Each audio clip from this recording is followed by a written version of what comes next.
semi-arid areas always have characteristics like famine, hunger, poverty. So whenever you see Christine around, we are here to work on those challenges. So for today's video, I want to show you how we are going to harvest sweet potatoes. Sweet potatoes. These sweet potatoes, we are going to see how we can keep them and we survive the dry season, which is ahead. Usually January, February, we have a lot of famine around. But these sweet potatoes, the one I'm holding in my palm, I harvested them 2 weeks ago. And whenever you have sweet potatoes like these ones, when you harvest them and you wash them like this, when you wash sweet potatoes, there are higher chances of disturbing the skin of the sweet potatoes. And whenever the skin peels off like this, the potatoes can easily get spoiled. The sweet potatoes get spoiled easily. However, if we have these sweet potatoes and we don't wash them, like these ones here, and you don't wash them, they can stay at least for 2 complete weeks when they are still fine, when they are still eatable and fresh. They are very fresh, even if they have stayed in the house for 2 weeks. Let me show you. They are fresh. You can see the sap is coming out of them, so they are still fresh, 2 weeks.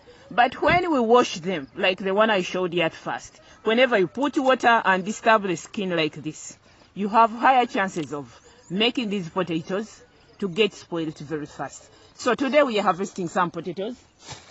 I'm not going to waste a lot of time because we need them. So what do? We always remove the vines like this. When we remove the vines, we can easily organize our gardens for the next season. So after removing the vines, we remove our potatoes.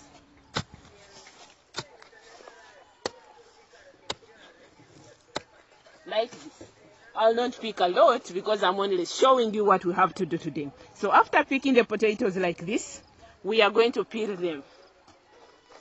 I have my knife here. So let me do the peeling. Like this. We peel the potatoes.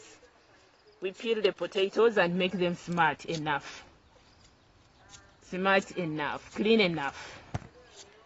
I'm peeling the potatoes. I'm only showing you this video. I'm in the garden, so I'll not take time to sit down and do the thorough peeling properly. So I'm only sampling with you, showing you with this very first one. So we are going to cut this potato into smaller pieces. You just make some slices of this potato. It is a hard type of potato, but this is what we do. We make slices, small pieces of these potatoes. Like this. Maybe we can use this for the time being. So after cutting them into smaller pieces like these ones you're seeing, let me first wash my hands. We shall clean them, wash them, and they be thoroughly clean. We wash them like this, and they become very clean. Let me show you from this. Let me see. Yeah, I think it is now better. So when you have a clean slice like this, we are going to put it under the sun, at least for 2 days. Good sunshine, at least for 2 days.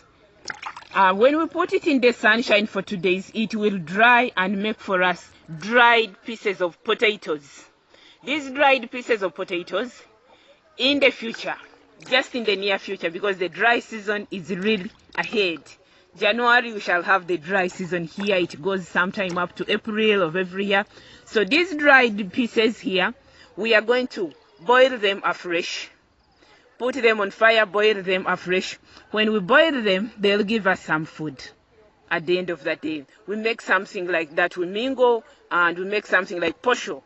Then I'll show you with some of the eggplants. I showed you some eggplants which we dried some time back, and we make a meal out of this. So whenever you see Christina around, Christina the principal farmer, she always come to you to give you the cheapest, the easiest, the quickest and best methods anybody can use and farm and get food on the table. For today's video, I only wanted to show you how we can harvest sweet potatoes, dry them, process them to make posho in the future. we are going to make that dried food, and we mingle them, and we have food in the dry season, such that we reduce these characteristics of hunger, famine, poverty, which are the main characteristics of semi-arid areas. Subscribe to my channel if you haven't. I'm always here with the cheapest, the easiest, and best methods anybody can use and farm, have food on the table. May the good Lord bless you. Keep farming. Thank you.